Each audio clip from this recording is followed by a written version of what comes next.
There's always a story for everything. And the story with this bird is it's boneless and skinless. Most of us, including me, find it boring this way. But try and cut it open.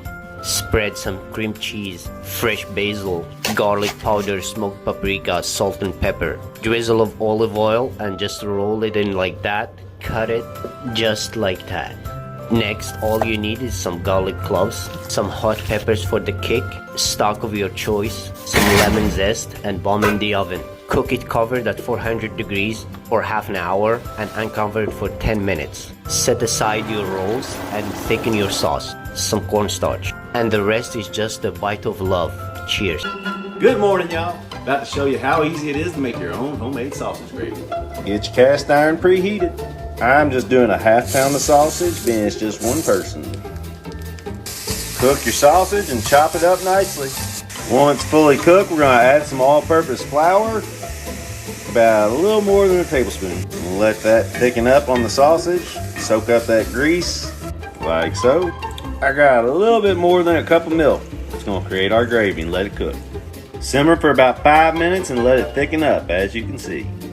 Almost done. Last step, spicy Danos instead of salt and pepper. It's got the right amount of salt in it and all the flavor of the herbs and spices. You think that looks like a lot, but it's not. It mixes right in and adds all that flavor.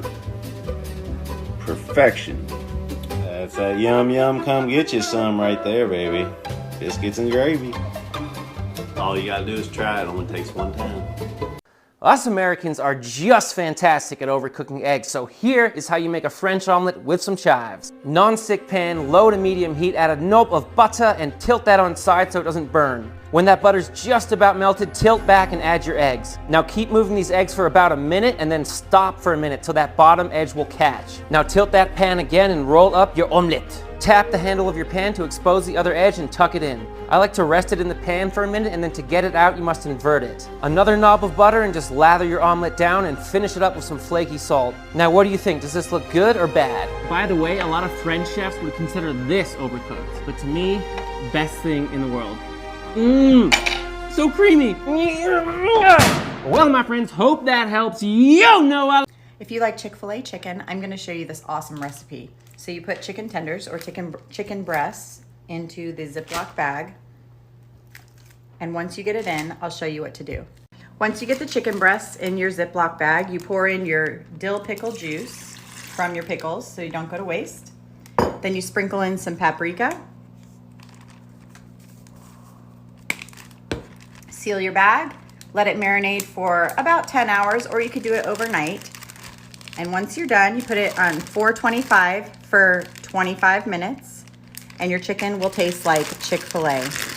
Move it around in the fridge. You can turn your bag just so it marinates evenly. But I promise you, you will not be disappointed. It tastes just like Chick-fil-A. My kids love it. Let's make the mushroom and onion dip.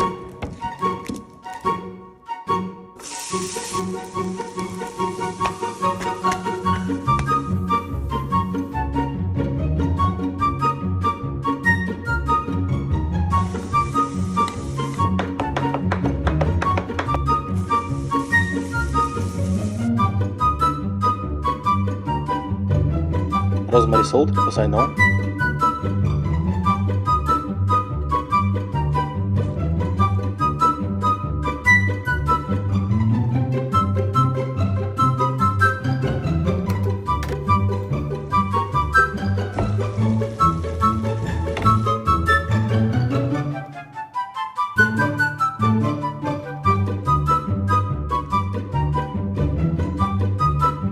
If you're like me and don't have a lot of time to cook, the Crockpot is your best friend, and this recipe is so easy and delicious. Take 2 chicken breasts, 3 cups of chicken stock, and then a can of corn and black beans, diced green chilies, red enchilada sauce, cumin, limes, jalapeno, and an onion. Dice up as much onion as you like, throw that in, a tablespoon of cumin, salt and pepper to taste, the juice of 1 lime, and you can also add jalapeno, but it depends how spicy you want to make it. And then just toss in the rest of your ingredients. It's so simple. I wish wish I could hug the inventor of the Crockpot. All you do is close the lid, turn it on for 5 to 6 hours on low, and you will have the most delicious dinner. What is soup though without cornbread? So I did end up making a side of this. Toss it in the oven at 375 for about 20 minutes and it should come out golden brown. Don't forget the honey and butter. Then take out your chicken from the crock pot, shred it up, put it back in, and then it is ready to go.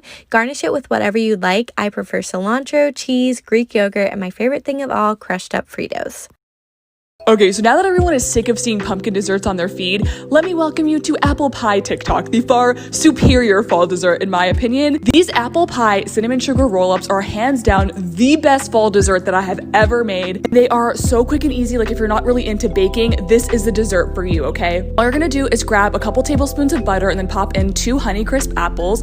And then to that, you're gonna add some brown sugar, a little bit of cinnamon, some fresh lemon juice, water, and a little bit of cornstarch to thicken up the filling. And then you're gonna let that simmer for about 5 to 6 minutes on a low heat, and then you're gonna grab your bread, cut the edges off, and then roll it out with a heavy rolling pin. You're gonna pop your filling in the center of your bread and then roll them up vertically like this, and then set up 2 bowls, one with canola oil or your oil of choice, and then some cinnamon sugar. So first, roll your rolls in the oil, and then put them into the cinnamon sugar mixture and sort of press the cinnamon sugar in. You want this to be super heavily coated.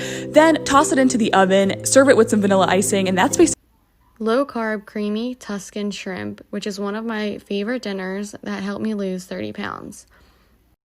Put 2 tablespoons of butter in a pan and add your shrimp in. Then you're going to add paprika, garlic powder, and salt and cook for 3 minutes. You're going to then take the shrimp and put it on a separate plate. Then you're going to add heavy whipping cream, a little bit of garlic, sun-dried tomatoes, and some spinach. Bring it to a boil and then simmer it. Then add your shrimp. And here's your creamy Tuscan shrimp. This chocolate stuffed French toast is game changer. I did milk chocolate, cookies and cream chocolate, and obviously Nutella. First, you're going to take a loaf of bread. I used challah, and you want to cut it into about 2.5-inch slices. Then I took the Nutella and I put it on a baking sheet. You have to freeze it so it's solid and you can stick it in. Then you're going to cut big slits into whatever bread you use, and you're going to take your chocolates, that's the Nutella, and you're going to stuff it into the slit that you made. And continue that with all the chocolates. You don't want to be able to see any of it. You want to stuff it in really well. Then you're going to take 4 eggs, 3/4 cup milk, 1 tablespoon sugar, and 1 teaspoon of vanilla, and whisk that well. On a low flame, you're going to add butter, and then you're going to dip whatever bread you're using into the milk mixture for about 15 seconds on each side. Combine 1/2 cup sugar, 2 teaspoons cinnamon, and mix that. Each side is going to take about 15 minutes on low flame because you want the inside to not be very custardy, and then you're going to dip it into that. Save yourself the money. I'm going to teach you how to make clarified butter. Melt your butter on very low heat until the milk solids rise to the top. Use a ladle to scoop out the milk solids. This method separates the water, which is on the bottom, the butter fat, which is in the middle, and the milk solids, which is on the top. Once all your milk solids are removed, you can use a larger ladle to scoop out the butter fat. This is your clarified butter. It's much richer in taste, and it's perfect for cooking as it has a higher smoke point. Please like and follow for more cooking tips. Enjoy!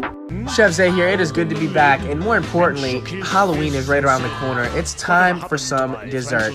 Shout out to my dear friend G Waits. Let's get it started. Pumpkin puree, a little bit of granulated sugar. We're gonna follow that with 3 eggs, evaporated milk, and cinnamon. Now there's 4 layers to this dish. This is gonna be the first. So we're gonna get all that mixed up. That's our pumpkin base. We're set and ready to go. Next, we have yellow cake mix. Nothing special. Follow the directions on the box. You're ready to go. Pumpkin down, then the yellow cake. We're gonna follow with pecans or pecans, whatever you want to call it. Fill it up as much as you can. And then we follow that with 2 whole sticks of melted butter. Don't skimp out on me now. I need all of it. 350, 1 hour. Serve it how you want to. You know I had to do vanilla ice cream. My name is Chef Zay, you guys. Happy holidays. I will see you next time. Are you sick of your unwanted belly fat? Well, here's a perfect meal prep for you. Cut up some chicken breasts into pieces, lightly coat it in some olive oil, then add oregano, garlic powder, onion powder, black pepper, pink Himalayan salt, turmeric, paprika, and mustard. Then you're going to preheat the oven to 375 degrees, put it in your cast iron skillet, all mixed up, ready to go. Place it in the oven for 35 to 40 minutes. Mine was 40 minutes, and it came out absolutely perfect, as you can see. From here, you will scoop the chicken into a Tupperware and you'll leave the juices as you add broccoli for your greens. Once you add the broccoli, pop it right back in at 375 for 30 minutes. You will see it comes out perfectly soaked in the juices. I topped mine with some black pepper as well as some pink Himalayan salt. Put those in Tupperware and you are good to go for some meal. You gotta be careful cooking this chicken for people. It's gonna get requested a lot. Now let's go! Some half chicken breasts. Pound them out until about 3/4 inch thick. Whisk up this amazing flour dredge. Beaten egg and soy sauce, and strip the thyme into the panko breadcrumbs. Chicken goes in the flour, coat it thoroughly. Next into the egg, same deal. Finally into the breadcrumbs. Dip it, flip it, coat it, and press. Bring a pan up to medium heat. Avocado oil. Chicken in. About 3 minutes and flip. Oh yeah. The one and only molten salt. Hit it right away so it sticks. Another 3 minutes and rest 4 minutes. Just a squeeze of lemon. It's the best chicken in the world. Get ready for this little appetizer snack. Pickles, cream cheese, and corned beef. Make sure you buy the cold pickles. When you get your corned beef, get it super thin. Then you take each pickle, put it in a paper towel, and get it super dry where there's no moisture. See what I mean? You want it really dry so the cream cheese will stick. Get it real dry, don't you? Get super dry. I'm gonna put some gloves on. Open your cream cheese. Now you want to apply the cream cheese to the pickle and take it and evenly coat it. See how we got it evenly coated? Next step. Lay out your corned beef and place your pickle. Now we wrap it. Just like so. Just like so. Pull off a little bit of extra and we'll do it again. Do it again. Look how pretty it is. Now you just slice it in thin little pieces. Dano time. Give a little bit of that loving. You're welcome. Bam, bam, bam, bam. 4 simple ingredients, y'all. Put that chicken in the microwave. Peel apart some of these bad dogs. 0 carbs. Absolutely amazing. I actually double them up because they're super thin. Hashtag the name, egg thins. Put that chicken in a bag. Squirt some of your faves in there. I'm using low. I mean, keep the calories as much as we can out, right? These little tricks have saved me on the go. Busy mom, down 100 pounds. Mix it up. Put it in the egg thin. Super simple. I used about 6 ounces of chicken, so about 3 ounces each. And I just could not hold back one extra ingredient. Oh, there it is, the cheddar cheese. Oh my Lord, it was so, so good. We're making sliders. Buy these. $3.50. Spray. Slice. Boom. Now we layer. Provolone. Boom. Roast beef. Rare and sliced thin. Munster. Boom. Top. In a small bowl, stick of butter. Melt. Worcestershire. Shake it. Garlic powder. Shake it. Dried chopped onions. Like that. Onion powder. Boom. Seeds. Boom it. Buy a seasoning pack of au jus gravy. Add a tablespoon. Mix. Oops, salt and pepper. Drench and cover everything. Boom. Bake for 15 to 20 minutes. And now for dipping sauce. 2 cups of cold water in this bowl. Now put it all in the saucepan. Rest of the au jus pack. Whisk at medium-high heat until thick. Like this. Slice. Dip. Today we're making my most popular recipe, garlic sauce, otherwise known as toom. I first tried making this 7 years ago and I couldn't find a single recipe online that had the perfect taste, measurements, and consistency, so I decided to make my own, and since then it's been incredibly popular. We're going to start with 1 cup loosely packed garlic and 1 tablespoon salt in the food processor. Pulse that together, stop it, and scrape the edges down a few times. I do this about 3 times until I have a garlic paste that looks really smooth like this. Next, keep your food processor running and slowly drizzle in half a cup of vegetable oil in a hairline steady stream, then add 1 tablespoon of lemon juice. You're going to alternate between half a cup of vegetable oil and 1 tablespoon lemon juice 8 times until 4 cups of oil are used up. I know that sounds like a lot, but this makes a lot of garlic sauce and it'll last you for a while. Be sure you pour really, really slow because that's what will make it nice and thick. And that's all. For a more detailed recipe, head to my garlic sauce highlight on IG.